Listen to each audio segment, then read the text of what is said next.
our category has been somewhat bastardized over the last 50 years by brands that have once started out to be good, but then have kind of value engineered themselves into mediocrity.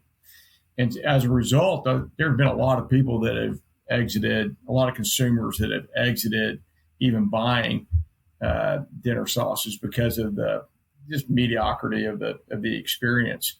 So we really want to bring people back into the category, and that's where our quality, our small, literally small batch process comes into play, and that's what we try to communicate in our marketing, and really trying to grab that person who has maybe said, I'm not, it's a glorified hot dog, so I'm not going to eat it anymore, whatever.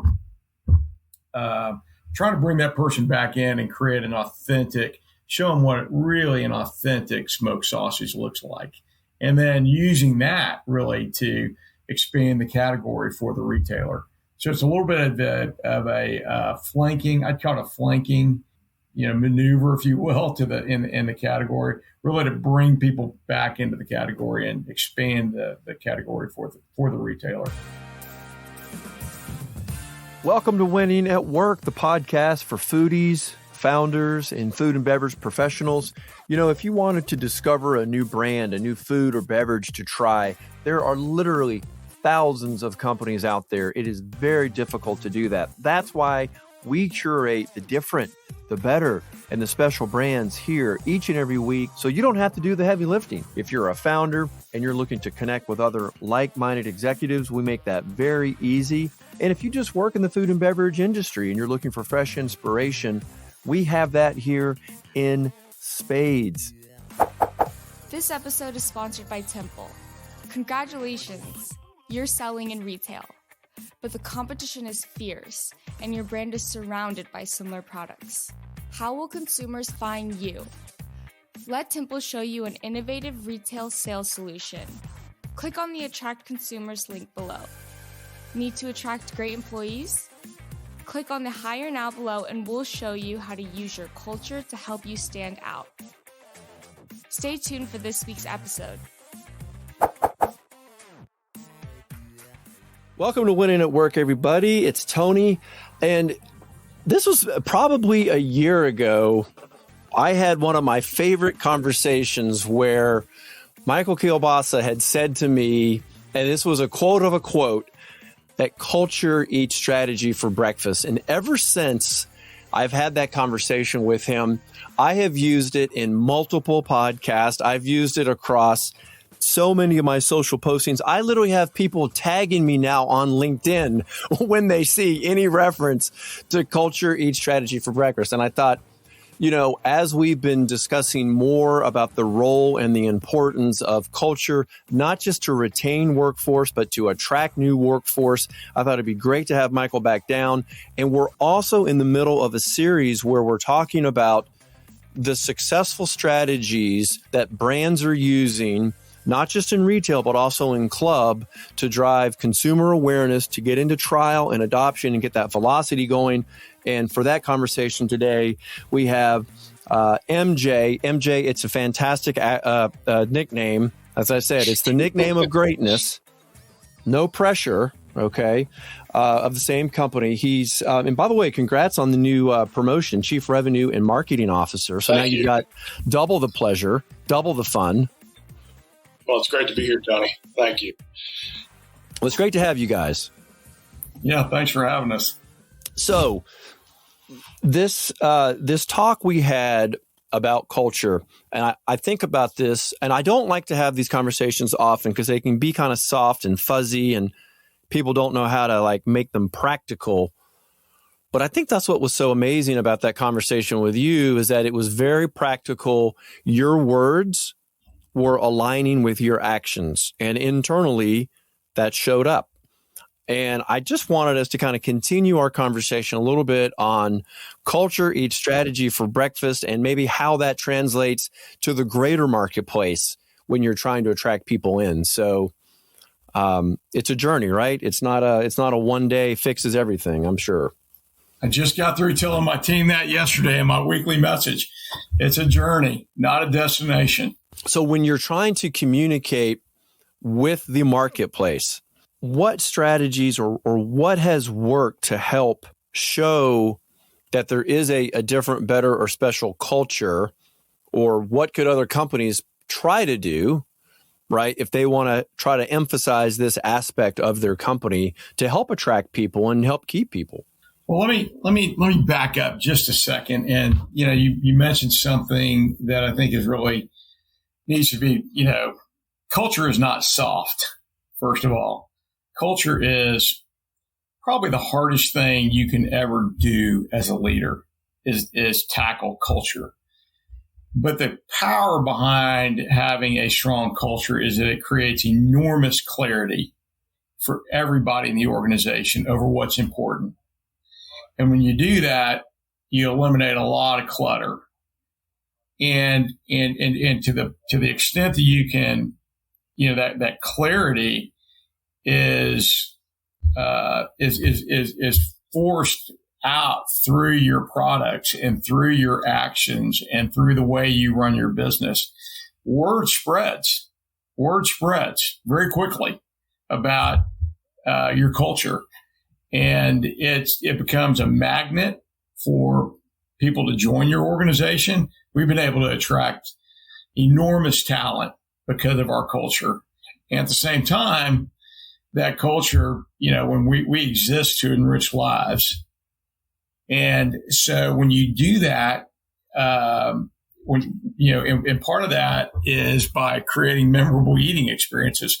So when you do that, looking outward, people recognize that when they eat your product. In our case, when they eat our product and they respond to us and they send us emails, or I just got a great phone call from a lady in Eastern Washington last week, and you engage them because that's your culture, is to enrich lives. That's your purpose.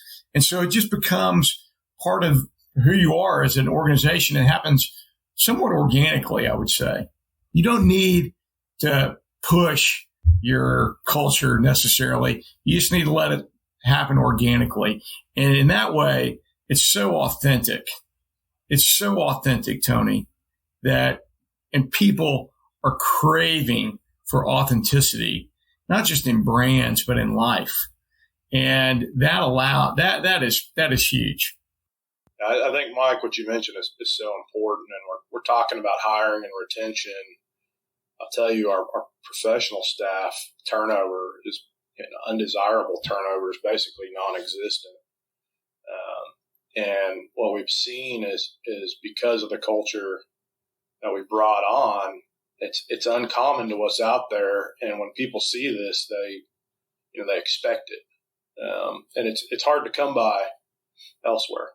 And so it's a pretty interesting thing. It's a great recruiting tool.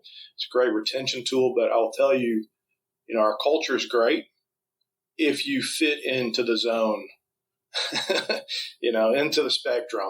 It's really painful if you don't align with our purpose and our family values. You won't fit in here. One of the things that, I've been told, and this usually comes from people who have worked at larger organizations that have, a mission, a vision, and core values, is like, oh yeah, those work until people weaponize them.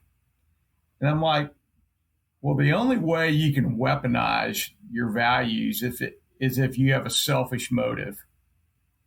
And if you have a selfish motive, yeah, you can weaponize them.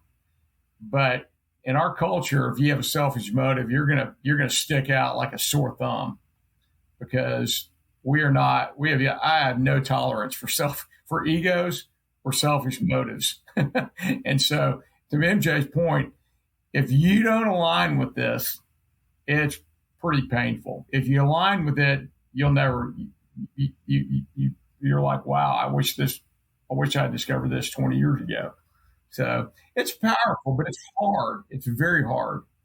I made the comment at the top that I have felt that having culture conversations are soft, and I like that you corrected it from your point of view. You said culture is not soft.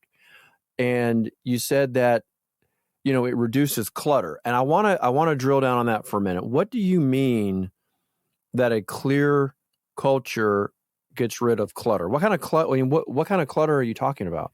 Okay, so perfect example is, you know, we're all here to make money. We have to make money if we're going to survive as an organization. So let's say there's a guy on the floor making sausage, and he notices that something's not quite right. Maybe something's not right. The spice formula is not right, or something. He just notices that something's not right. Well, in a lot of organizations, that just will be passed through, right? Nobody. It's just like, well, we can't throw that away because we got to make money, right? And we don't want to. Well, in our organization, because of the clarity of our purpose and that we exist to create memorable eating experiences, and because of the transparency and the ownership that we have in our organization, that guy or that lady will know that it's unacceptable. Not that it's not just okay. It's unacceptable to let that product go through. And so they toss it out. Well, that's music to my ears because we're human. We're going to make mistakes. That's just part of being a human. What happens is the reason our culture is the clarity around our culture is so powerful is that we can eliminate that without that product getting out in the marketplace and maybe alienating a customer. I tell people, you get one shot. You get one shot at a new customer. And if our product doesn't exceed their expectations, not meet, but exceeds their expectations, we'll never get another shot at that customer. And so I've got a sign next to the little bull chopper at the 150-pound bull chopper that we make all of our sausage in. That's got the number 36,000 and $1.8 million. $36,000 is the lifetime value of one customer. And each batch of sausage represents $1.8 million worth of new customers. So every package has got to be great. Like you say, you only have one shot. You're lucky if you get two. And so you guys obviously have a strong presence in the Southeast. I know you're doubling down even more in Texas to kind of continue, your branding there. MJ, what does it take for a brand to even get ready to launch into club? Because many people see club as that's the answer because we're going to get big volumes. I know you got to get ready. When you hear, hey, I want to get into club, what do you think? Club's great, isn't it? Man, high volumes instantaneously, but it is cutthroat. And, one of the things that you'll notice in club that's different than retail is they've got about 4 times the amount of square feet and about 1/10 of the amount of SKUs. And so if you get in there, again, it's high volume, but it is cutthroat. And, you can build a lot of overhead to support that club business. And if you're in and out, man, that hurts. And so in order to be prepared to go into club, you need to really understand what the risk is on both success and failure, because both of them can drastically change your trajectory as a business. So what's the risk of success? Well, if you're successful, you're going to move a tremendous amount of volume. And the nice thing about clubs is there's multiple areas and regions throughout the country. And if you're successful in one, most likely you're going to be introduced to other opportunities. And so you got to be able to jump at that. These clubs and retailers are all looking for distinctive items and items that are unique and drive extreme value to the customer and the consumer.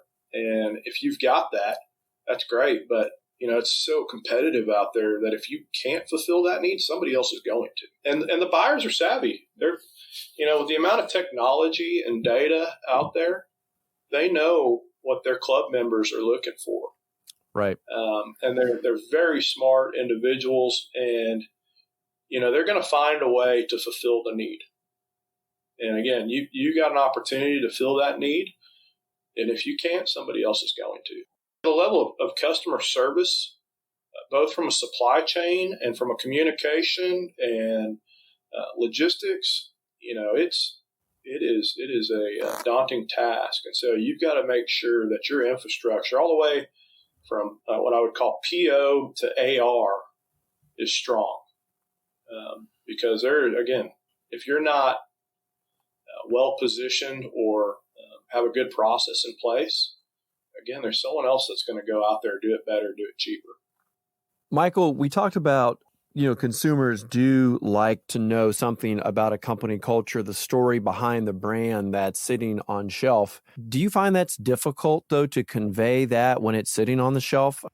Well, I'll take a stab at it, and then I'll let MJ jump on. We do put on the back of our package, it's got a little bit of our story. It's got a picture of my grandfather who started our company, but it doesn't talk a lot about necessarily our purpose and family values. Just kind of gives a little bit of history. One of the things we did probably almost 8 or 9 years ago is we did change our logo to better reflect kind of who we are as an organization. Yeah, it's tough, isn't it, MJ, to try to convey, right? I mean, consumers are making choices in what, 2 seconds, 2.5 seconds? Yeah, if you're lucky, right? And so one of the best decisions we've made, and probably one of the riskiest, and this goes back to when Mike started off several years ago, is we've got a bold statement on our package that if it's not the best sausage you've ever had, we'll refund your money. And we also put Mike KIolbassa's phone number on there. And so you want to talk about do you get phone number? I mean, do you get calls? Oh, yeah. You want to talk about I'm going to test this out sometime. You want to talk about experiencing culture. How about the CEO of an organization calling you back when there's a complaint? Because guess what? Who wants to talk to someone that's got something to complain about? No one, typically. But ironically, if you do have a complaint, you want to talk to somebody that that can fix it. Yeah, Mike would say it's a gift. People are giving you meaningful feedback. That's true. If you really listen to them, it is a gift. And not only that, studies show that if a customer buys your product and it meets their expectations, they're somewhat satisfied. If someone buys your product and they're upset, but you go out of your way to make it right, they're more satisfied than if they would have just bought the product and it met their expectations. And so, not only are we getting the gift of feedback on how to improve a process or be aware of something that may be happening, we're going back to that $36,000, right? We are creating lifetime customers. And guess what? Nobody calls people back. And so they're going to tell their friends, I had a bad experience with KIolbassa, and then Mike KIolbassa called me back and made it right. I mean, it's an incredible way to show who we are. And when we talk about enriching lives and creating memorable eating experience, that's one of the biggest things we do. And it started, 25 years ago, Mike? Yeah, well, it actually, Tony, this is a great story. I don't know, back in the early 90s, I was trying to expand distribution of our brand. We were just in a few grocery stores in San Antonio, and I went on the radio, and I had another guy do the radio spot, talk show radio guy, and I said, after he came down and did the tour, and I gave him some sausage, and he said it was great. Here's what I want you to talk about on the. You can talk about whatever you want, but here are the two things I want you to hammer home. The first is that if it's not the best sausage you've ever eaten, I'll give you a call, Michael, and he'll give you your money back. And the second thing that I want you to hammer home is if they can hear your voice, they can find our product in their local grocery stores, which is a bold-faced lie. I was in 5 stores. My dad wasn't real happy with me. He wanted to fire me, but I convinced him to give it a shot. And sure enough, that helped get us, expand our distribution. And Be careful with that, but it worked for me. I'll just say that. True sales attitude. We'll make it happen. Yeah. So other than going on the radio and telling everybody to come buy us, which I'm sure radio spots are more expensive these days, MJ, talk to us about what strategies are working that drive consumer awareness and get them into that trial. Because maybe you have the money to do this. Are you putting demo stations in every store? I imagine not. So what's working? Yeah, we implement a lot of strategies, and I'd say over the last year we've gotten a lot better at seeing what is efficient and what is not. And just like any marketing, it's really hard to measure. I'll tell you some of the things that we believe to be true is getting product into people's mouths and having that wow experience is one of the best things we can do. And so, any opportunity we have for activation, we want to make sure that they can smell, taste, and experience the product so that they it's ingrained in what they do. And when they go to the store, they can remember that sensation because we truly make a unique, great product. So when you look at expanding, say, a footprint in club, how difficult is it for you to get that kind of prominent spot on the end and be able to do demos to get, as they say, well, in the beverage world, it's liquid to lips. Well, I don't know what the expression is for. We've come up with links to lips here. I was like, help me out here. I am struggling. What is it? I'm like, do I try to say this thing on air? Okay, links to lips. Yeah, I think we got another viral comment there, Michael. All right, go ahead. What? So, so to get the end caps, it's in clubs specifically. With our product, we've got seasonality. People buy sausage in the summer, and when you go outside of Texas, people actually have true seasons. And so, 4 seasons. Yeah, it's weird. Here, you just got hot and warming up. And so, when we go outside of the United States, when there's true seasons, you're not going to get an end cap on the winter. And with club, because of the way they're set up, you may not even have distribution during that time period. And so that's another thing you've got to be aware is that you're not guaranteed a spot on the shelf at any given time. And if you're a seasonal item, you should expect to probably come off the shelf during the off season. I never thought of sausage as seasonal. I mean, is that, why am I missing that? I mean, it's always in the grocery stores. It is. The rate of sale drastically goes down though when you move outside of Texas. People have, and I think this is somewhat inaccurate, but especially with smoked sausage, it's become a kind of categorized as a grill item. And of course, I grew up eating it for breakfast. That's what I do. And but for whatever reason, it's kind of considered a grill item now in a lot of channels, and so it's got a lot more seasonality to it than. I see. So therefore, i.e., kind of barbecue. I'll tell you what I say that with the exception of Super Bowl, which has become one of the biggest holidays of the year for us, believe it or not, and I guess people, whether it's tailgating, I guess, but I guess you could be in Green Bay and be wanting to grill your sausage or your brats, in the middle of dead winter. But you guys don't do brats, do you? We don't do brats. No. Yeah, those good because those stink. I don't know what it is about brats. I had a Green Bay guy, what used to be my neighbor. He came over for a big playoff game. He goes, "Do you mind if I use your kitchen to make these brats?"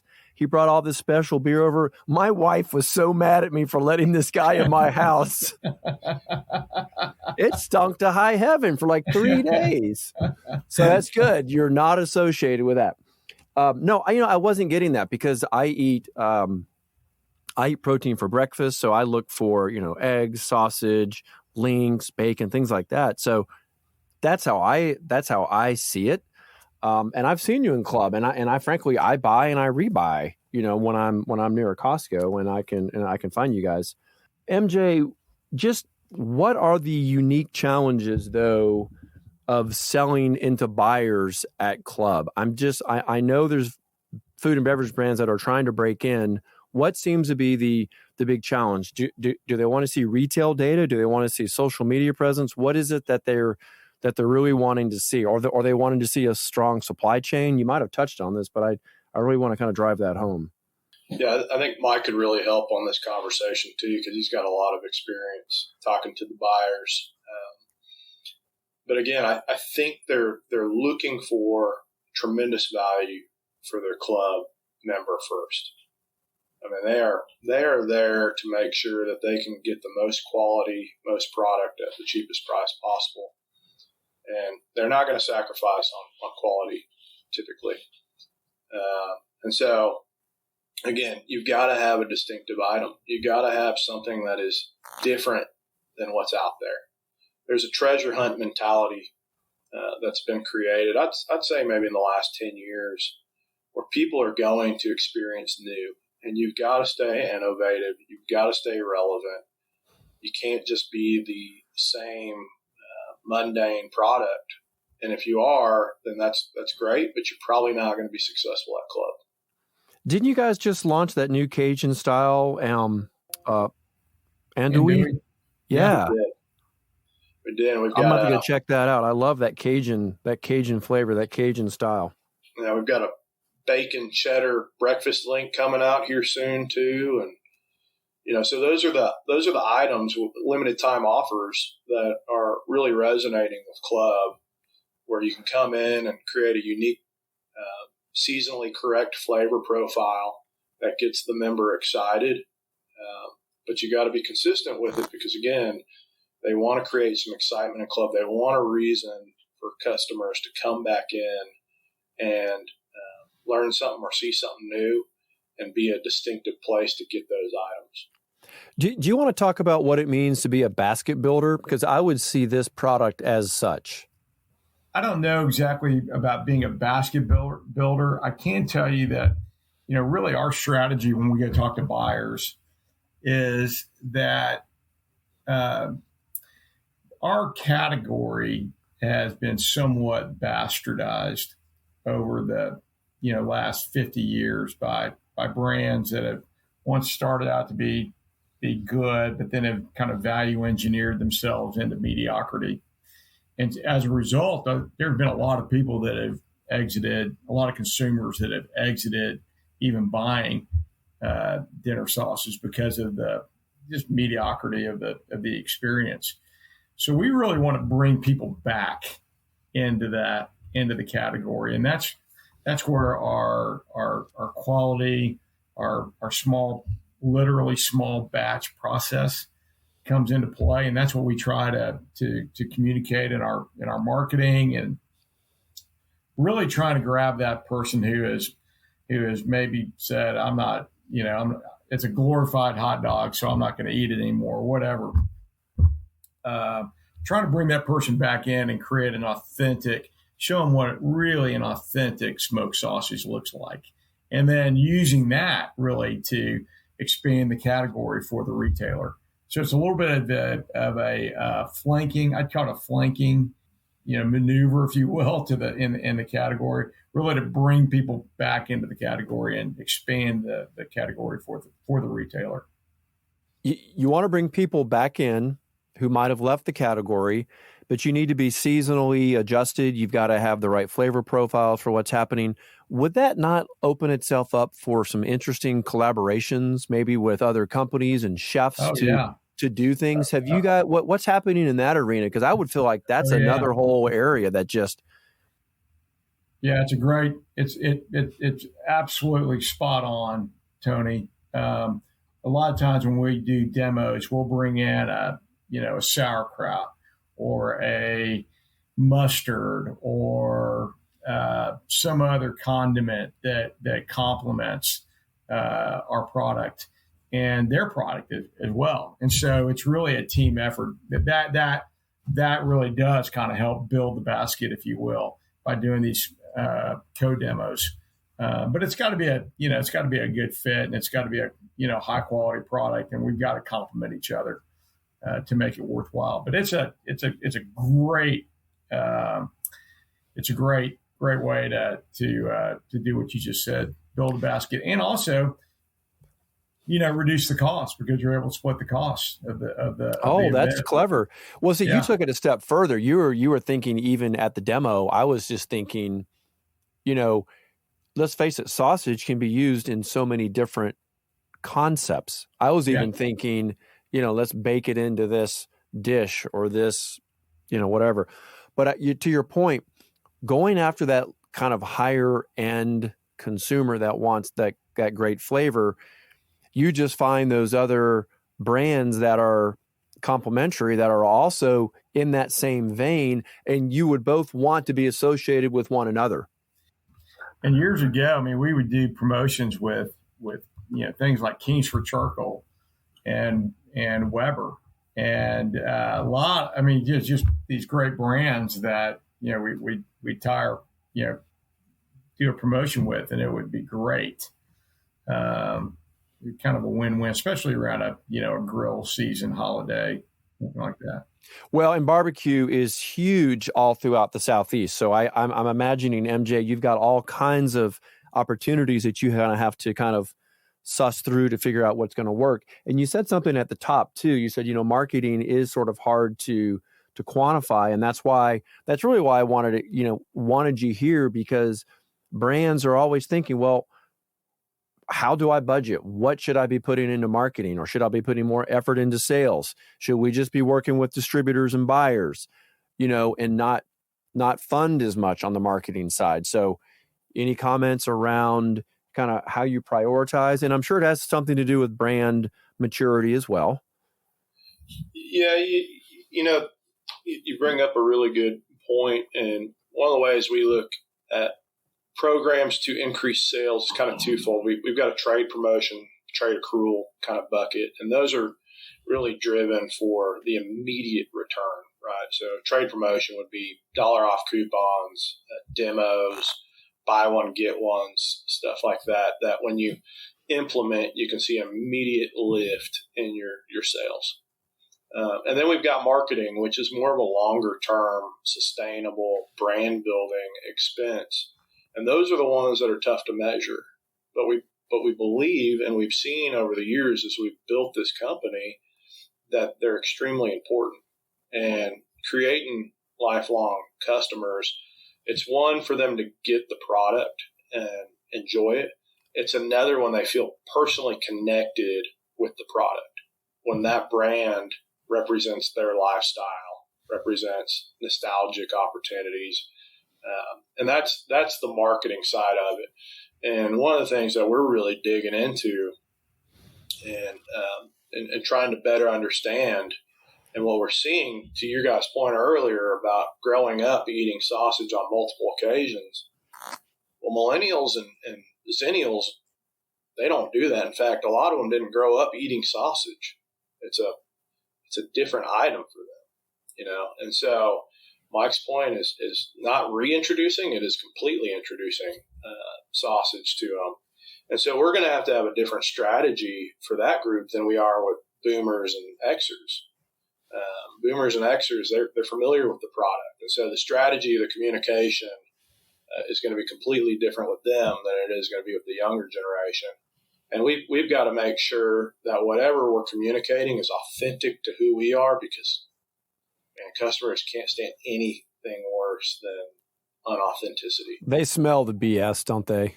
They do. And you know what? With the proliferation of social media, which has just become one big advertisement, and we've seen the billboard, like every second of the day there is something trying to sell you something. And if it's not authentic, they're gonna smell it, and they're gonna run, and it's gonna turn them off. In fact, it's gonna do more harm than good. Are you guys trying anything with brand ambassadors? Is that something you've toyed around with? Because that's, you can get into the micro influencers. You might even find people who are just super passionate about your product, and they like to take photos and what they've created and put it on TikTok. I mean, that's that's pretty authentic, if you have real ambassadors. Yeah, we have definitely experienced brand ambassadors, and unfortunately, COVID made us shift. We had a ton of brand ambassadors. It was probably some of our biggest marketing expense, and it was very successful. During COVID, though, demos and social events weren't happening, and so we had to pivot from that strategy. But I definitely think there's an opportunity for us to build that back up. Whether it be in person or to what you mentioned on the social media, we've coined the term Cravers, and Cravers are, our core psycho and demographics that love KIolbassa, and it's how do you develop relationships with them to actively promote and push your brand in an authentic way, because they're so passionate about it and they're influential in their groups. Everybody trusts a third party more than a company reaching out. Totally. Well, I think we're going to have to start a Links to Lips program. Yeah. Are you craving a link?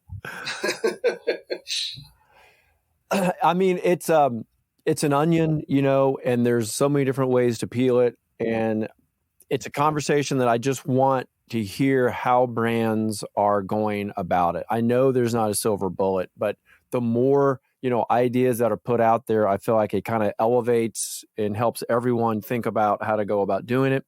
I think demos we've established absolutely the best, because it is introducing the product right to the consumer. I think everyone would agree on that. But I imagine that's also probably one of the most expensive and most challenging to coordinate.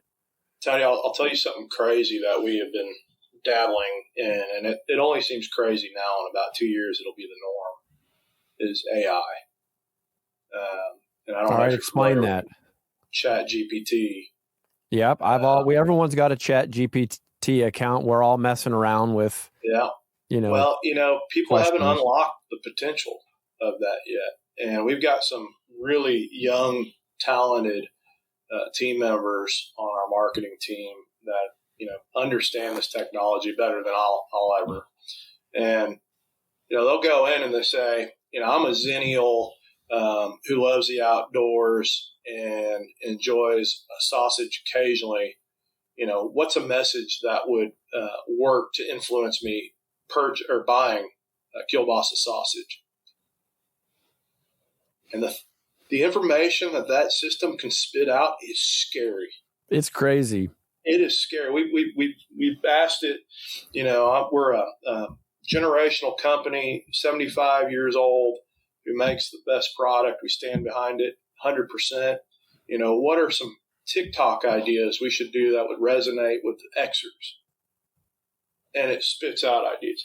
I mean, it is going to be revolutionary to the industry, and it's confusing, it's scary, and you got to be very careful because you don't want to put out too much information.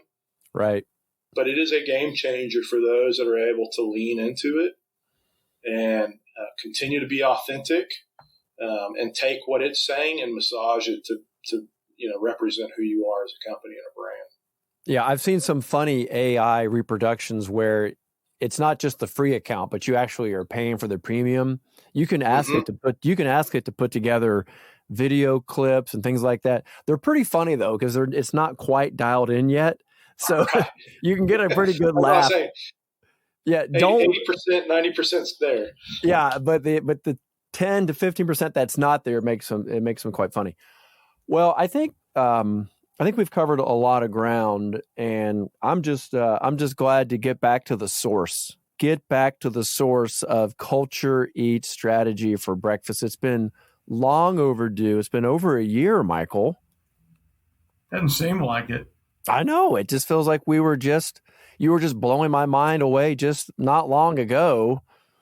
And by the way, for those of you who have stuck around for our 30-minute or so conversation today, I am going to link in the show notes. You absolutely need to go back and re-listen to the first conversation I had with Michael, because he took our conversation in a direction I wasn't expecting, and it ended up being one of my favorite podcast episodes. I have listened to it several times after, so I recommend everyone listen to that one. It's a great backstory. It's not a founder story, but it is a personal journey story. And I'm not going to give away too many spoilers, but I would definitely recommend people listen to that. MJ, it's nice. It's nice including you in on this conversation, and congratulations on your latest move there in the company. Has this been your only job? I was trying to do the math. No, we don't do dates. We don't date ourselves. But you went right from an internship, right? And all the way through? I was born here, actually.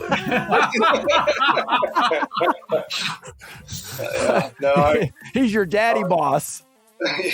No, funny story. I was living with Mike's nephew, Andres, while I was getting my MBA at Texas Tech and needed an internship.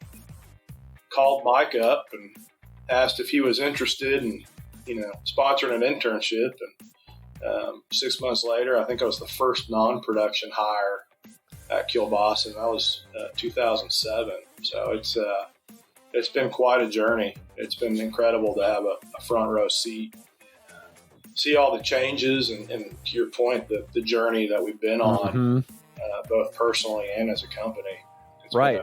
And also the culture piece. I mean, look, it obviously works. You're able to attract and retain and hold. So it's fantastic.